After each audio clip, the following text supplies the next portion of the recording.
Bien, mesdames et messieurs, bonjour. Good afternoon, ladies and gentlemen.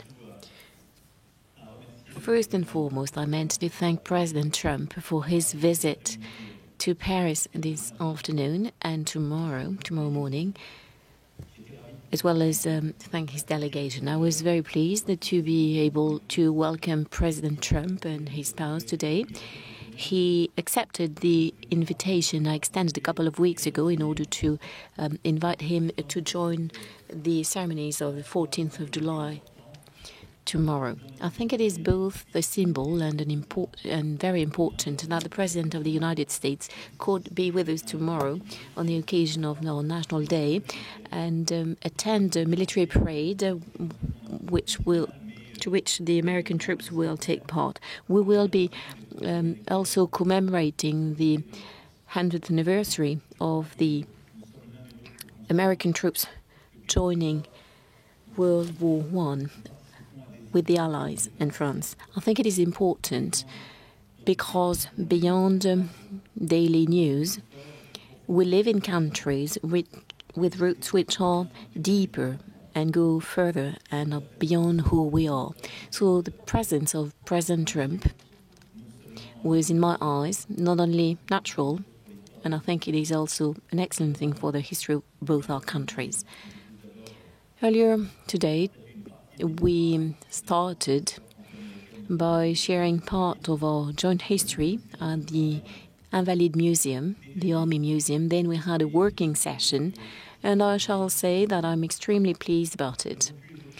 We have been able to talk about a number of topics of joint interest, and we underlined a number of shared convictions and, most importantly, a joint roadmap in order to work together in the coming month.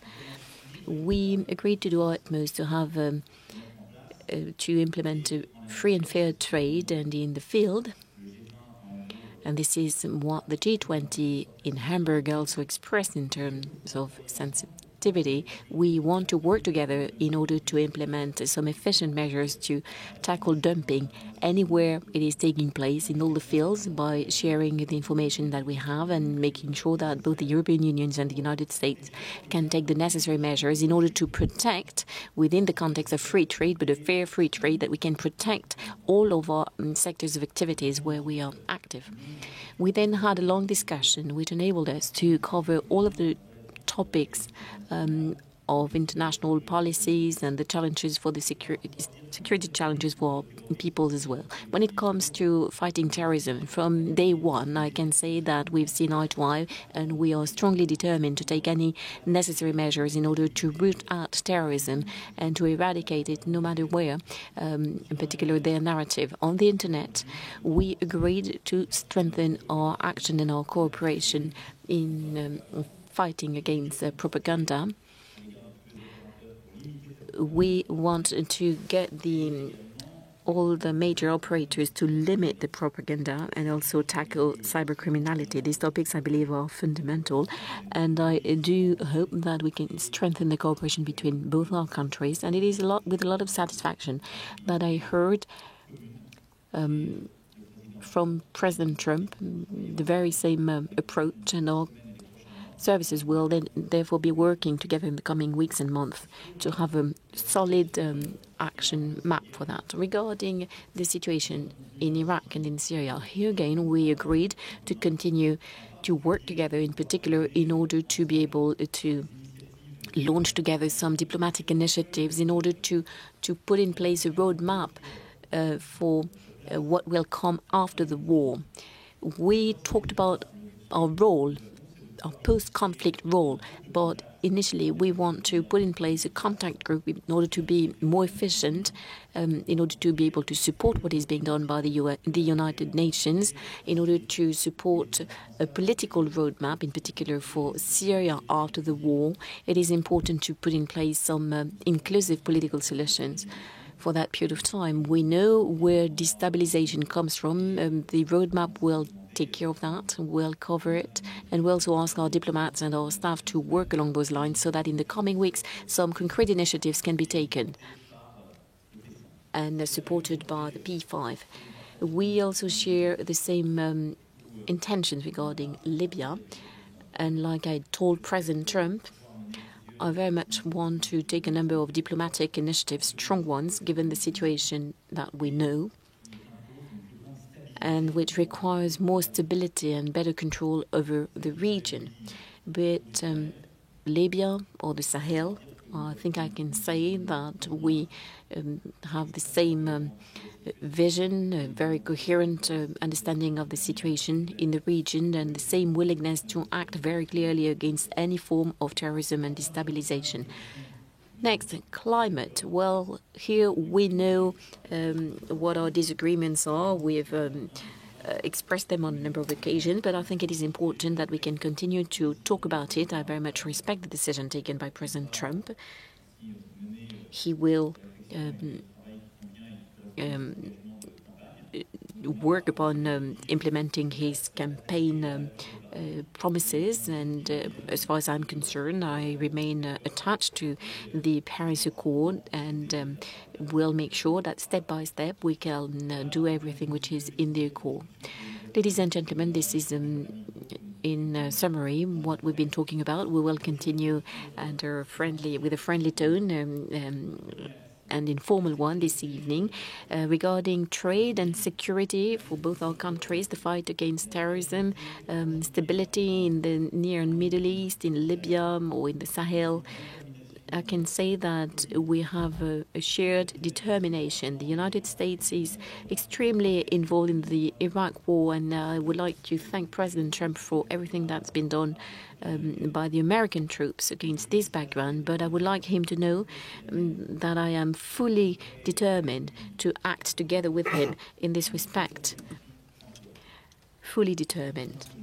I very much want both our countries in these matters to increase their cooperation in the coming months, because the threat we are facing is a global one.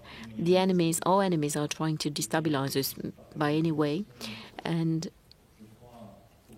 I believe that this is very much at the heart of the historic alliance between our two countries, and which fully justifies the presence of President Trump today and tomorrow in Paris. Thank you. Thank you, dear Donald. Thank you. Well, thank you very much, President Macron. And Melania and I are thrilled to join you and Mrs. Macron. This is a wonderful national celebration, and we look very much forward to it. It'll be spectacular. Tomorrow, Bastille Day. We're honored to be here in your beautiful country, and it certainly is a beautiful country, with its proud history and its magnificent people, and thank you for the tour of some of the most incredible buildings anywhere in the world. That was a very beautiful thing to see. Thank you. When the French people rose up and stormed the Bastille, it changed the course of human history. Our two nations are forever joined together by the spirit of revolution and the fight for freedom. France is America's first and oldest ally. A lot of people don't know that. Ever since General Lafayette joined the American fight for independence, our fates and fortunes have been tied unequivocally together. It was a long time ago, but we are together. And I think together perhaps more so than ever. The relationship is very good. This visit also commemorates another milestone. 1 century ago, the United States entered World War I. And when the president called me, he had mentioned that fact 100 years ago, and I said, Mr. President, I will be there. That's a big, important date, 100 years. We remember the tens of thousands of Americans who gave their lives in that valiant and very difficult struggle. We also pay tribute to the heroic deeds of the French troops whose courage at the Battle of Marne and countless other battles will never be forgotten by us. More than 1 million French soldiers laid down their lives in defense of liberty. Their sacrifice is an eternal tribute to France and to freedom. French and American patriots have fought together, bled together, and died together in the fight for our countries. and our civilizations. Today, we face new threats from rogue regimes like North Korea, Iran, and Syria, and the governments that finance and support them. We also face grave threats from terrorist organizations that wage war on innocent lives. Tomorrow will mark 1 year since a joyous Bastille Day celebration in Nice turned into a massacre. We all remember that, how horrible that was. We mourn the 86 lives that were stolen, and we pray for their loved ones. We also renew our resolve to stand united against these enemies of humanity and to strip them of their territory, their funding, their networks, and ideological support. Today, President Macron and myself discussed how we can strengthen our vital security partnerships. We just had a meeting with our generals and our representatives, and it went very well. France has excellent counterterrorism capabilities. The French troops are serving bravely in places like Mali to defeat these forces of murder and destruction. The United States and our allies strengthen our commitments to defeat terrorism. We're also making tremendous progress earlier this week with the strong support of the United States and the global coalition. Iraq forces liberated the city of Mosul from ISIS control.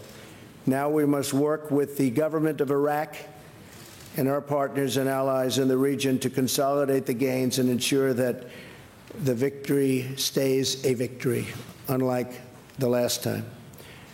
Last week, the G20 leaders also reaffirmed the right to sovereign nations to control their borders. We must be strong from within to defend ourselves from threats from the outside. The nations of the West also face domestic challenges of our own creation, including vast government bureaucracy that saps the strength from our economies and from our societies. For this reason, I applaud President Macron on his courageous call for that less bureaucracy. It's a good chant, less bureaucracy. We can use it too. And a Europe that protects its citizens. We did not become great through regulation. And in the United States, Mr. President, we also have cut regulations at a level that we've never seen before. So we're very proud of that over the last 6 months. But by allowing our people to follow their dreams, that's what it's all about. To achieve these dreams, however, we must also confront unfair trade practices that hurt our workers and pursue trade deals that are reciprocal and fair. Both President Macron and I understand our responsibility to prioritize the interests of our countries and, at the same time, to be respectful of the world in which we live. We live in a very complex world. We have to respect it. The United States remains committed to being a leader in environmental protection while we advance energy security and economic growth. The friendship between our two nations and ourselves, I might add, is unbreakable. Our occasional disagreements are nothing compared to the immortal bonds of culture, destiny, and liberty that unite us, so strongly unite us also. As long as we have pride in who we are, where we've come from, how we got here, and what we've achieved as free and democratic nations, then there is nothing we cannot accomplish together. France helped us secure our independence. A lot of people forget. In the American Revolution, thousands of French soldiers fought alongside American troops so that, as Lafayette said, liberty would have a country. Ever since then, courageous heroes from both nations have fought for the same noble values and the same righteous cause. Tomorrow, the French tricolor will once again wave proudly alongside the American stars and stripes.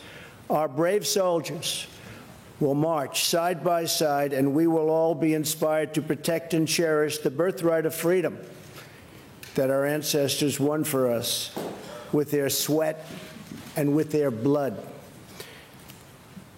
President Macron, thank you for inviting Melania and myself to this historic celebration. And to you and your spectacular country, may God bless France, and may God bless America. Thank you very much. Thank you. Thank you, Mr. President. Thank you. Très bien. Nous allons prendre, je crois, 4 questions.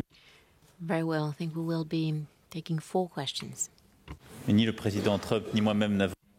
Neither President Trump nor myself have a microphone. Alors. He's getting first question, President. Voilà. Allez-y. Messieurs les présidents, bonjour. Alison Tassin.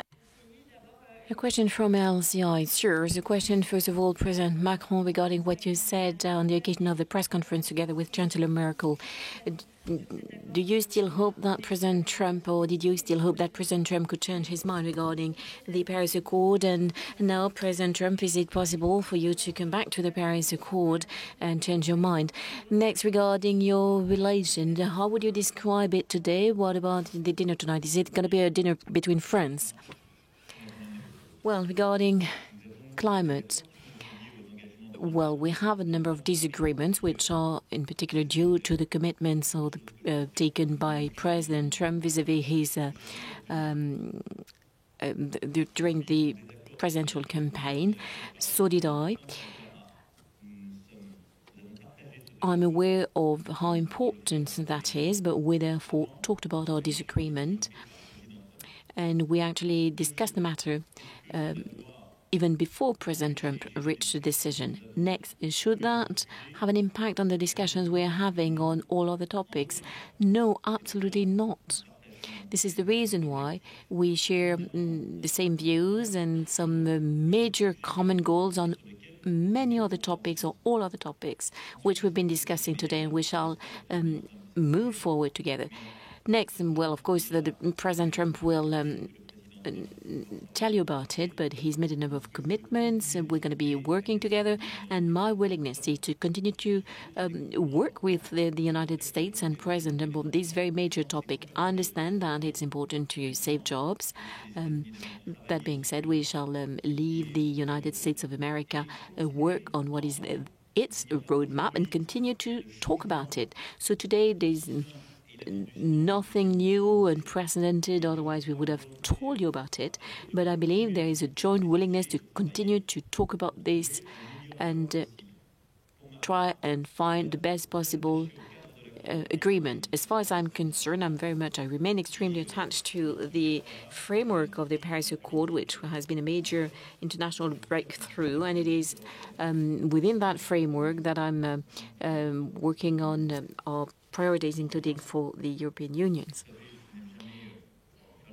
Lastly, as you know, I never very much want to comment who we are and what we're doing personally, but I can tell you that this evening at the Eiffel Tower it will be a dinner between friends, because we are the representatives of 2 countries which have been allies forever, and because we've been able to build a strong relation which is dear to me, because it matters a great deal for both our countries. It will therefore give me great pleasure to have dinner together with you tonight.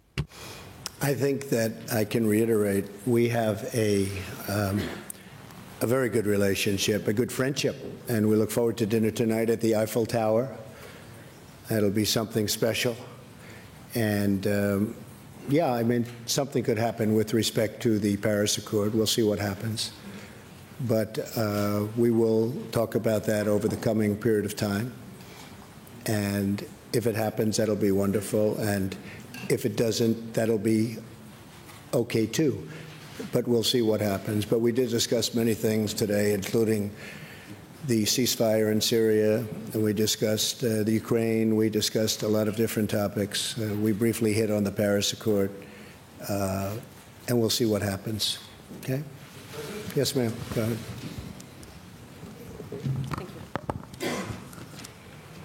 Merci, Monsieur President.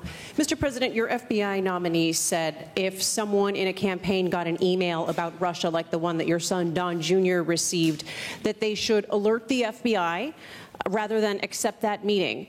Is he wrong? Also, were you misled by your team in not knowing about this meeting? And Mr. President, thank you very much. You have heard President Trump say that it may have been Russia, it may have been others who interfered with the U.S. election. Is President Trump taking a hard enough line on Russia as you see it? Merci. Well, I'll start off by saying, first of all, I believe that we will have a great FBI director. I think he's doing really well. And we're very proud of that choice. I think I've done a great service to the country by choosing him. He will make us all proud, and I think someday we'll see that, and hopefully someday soon. So we're very proud of him. As far as my son is concerned, my son is a wonderful young man. He took a meeting with a Russian lawyer, not a government lawyer, but a Russian lawyer. It was a short meeting. It was a meeting that went very, very quickly, very fast. Two other people in the room, I guess one of them left almost immediately, and the other one was not really focused on the meeting. I do think this. I think from a practical standpoint, most people would have taken that meeting. It's called opposition research or even research into your opponent. I've had many people, I have only been in politics for 2 years, but I've had many people call up, oh, gee, we have information on this factor or this person or, frankly, Hillary. That's very standard in politics. Politics is not the nicest business in the world, but it's very standard where they have information and you take the information. In the case of Don, he listened. I guess they talked about, as I see it, they talked about adoption and some things. Adoption wasn't even a part of the campaign. But nothing happened from the meeting. Zero happened from the meeting. And honestly, I think the press made a very big deal over something that really a lot of people would do. Now, the lawyer that went to the meeting, I see that she was in the halls of Congress also. Somebody said that her visa or her passport to come into the country was approved by Attorney General Lynch. Now, maybe that's wrong. I just heard that a little while ago, but it's a little surprised to hear that. So she was here because of Lynch. So, again, I have a son who's a great young man. He's a fine person. He took a meeting with a lawyer from Russia. It lasted for a very short period, and nothing came of the meeting. And I think it's a meeting that most people in politics probably would have taken. Mr. President? Yes, to answer your question, I will. Bien, pour répondre à votre question, je ne vais pas me mêler à la politique interne des États-Unis. Et je pense que c'est un bon principe que de ne pas interférer dans la vie nationale des autres. And I do believe that both of us have a relationship with Russia. President Trump had more than 2 hours meeting with President Putin during the past G20, the last G20, and myself, I had 2 very long meetings with President Putin, the very first one in Versailles and the second one during the G20, and this relationship is very important. We have a lot of disagreements. We have a lot of discrepancies, obviously, with Russia. But in the current environment, especially in the Middle East, it's a necessity to work together, to exchange information, to share these agreements, and to try to build solutions. So that's my relationship with Russia. And we don't have, obviously, the same relationship as the one with the US, but that's a long-standing relationship with Russia as well. And I think it's important that both of us have direct discussion and contact with President Putin. One of the great things that came out of that meeting, by the way, even though it's not part of the question, was the fact that we got a ceasefire that now has lasted for, I guess, Mr. President, almost 5 days. And while 5 days doesn't sound like a long period of time, in terms of a ceasefire in Syria, that's a very long period of time. And that was a result of having communication with a country. So during that 5-day period, a lot of lives have been saved. A lot of people were not killed. No shots have been fired in a very, very dangerous part of the world. And this is one of the most dangerous parts of Syria itself. So by having some communication and dialogue, we were able to have a ceasefire, and it's going to go on for a while. And frankly, we're working on a second ceasefire in a very rough part of Syria. And if we get that and a few more, all of a sudden you're going to have no bullets being fired in Syria. And that would be a wonderful thing. Mr. President, you have a question? Troisième question. Oui, bonsoir, Monsieur le Président. Mathieu Coach. Third question from BFM TV, a question to President Macron. You went to Lausanne in order to support Paris' bid for the Olympic Games, and on this occasion you somehow criticized President Trump's policy without naming him. You said that France made a very clear choice to leave its border open and not to build walls to protect its people. Do you condemn the Muslim ban and the building of a wall between the United States and Mexico? Regarding Syria, as it was just mentioned by President Trump, does France stand ready to talk directly with Bashar al-Assad in the negotiation that you mentioned? You've mentioned a friend, Jim. We told you that Paris is no longer Paris. You were implying at the time that Paris was not safe anymore. You've also said that France and Germany are infected by terrorism and, quote, it's their fault because they let people enter their territory. Those are very strong words. Would you repeat them today? And do you still believe that France is not able to fight terrorism on its own territory? Thank you. You better let me answer that one first. That's a beauty. He's the one that asked the question. That wasn't even one of my picks. You know what? It's going to be just fine because you have a great president. You have somebody that's going to run this country right. And I would be willing to bet, because I think this is one of the great cities, one of the most beautiful cities in the world. And you have a great leader now. You have a great president. You have a tough president. He's not going to be easy on people that are breaking the laws and people that show this tremendous violence. So I really have a feeling that you're going to have a very, very peaceful and beautiful Paris. And I'm coming back. You better do a good job, please. Otherwise, you're going to make me look very bad. And you're always welcome. Thank you. Sur la première question, j'ai répondu. Regarding the first question, like I said, I believe that the discussions that we've had today is the proper answer to terrorism. The right answer is strengthen cooperation between our services, never-ending fight against terrorists, no matter where they are. This is what I was referring to. This is what we are working on actively together. So in this respect, there is no difference and no gap between the French and the American positions. When I have something to say, I say it clearly, and I do say who I'm aiming at.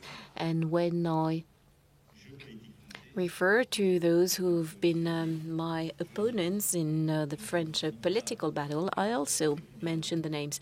So let us not mix up everything. And regarding the fight against terrorism, I think that the right approach is to have a strengthened cooperation in the field of intelligence, is also to be working together on all the theaters of operation where we are, and I think that the decisions we've reached, they will enable us to do more. Next, your question regarding Bashar al-Assad, which is an important one. Let me put it simply. Indeed, we now have a new approach of Syria, because we want some results and we want to be closely working together with our partners, including the United States of America. We have one main goal, which is to eradicate terrorism, no matter who they are. We want to build an inclusive and sustainable political solution. Against that background, I do not require Assad's departure. This is no longer a prerequisite for France to work on that, because I can only tell you that for 7 years we did not have an embassy in Damas, and still we have no solution. Next, we also have a common red line together with President Trump. He intervened before I was elected, and I said it to President Putin after my election: no use whatsoever of chemical weapons. Any use will lead to reaction an attack against a reaction regarding the storage places. And next, we also want humanitarian corridors. Also, we want to build a sustainable political stability for Syria. This is our roadmap. In order to stick to it, we need a diplomatic initiative beyond our military actions. This is what we've been agreeing upon because we want to take an initiative with the members of the Security Council and a number of countries involved in the process in the matter. Of course, there will be representatives of Assad that will enable us to put in place the roadmap for after the war. But there will also be representatives of the Syrian opposition and people with different backgrounds, and we will talk to all of them against that background. One last question for an American journalist.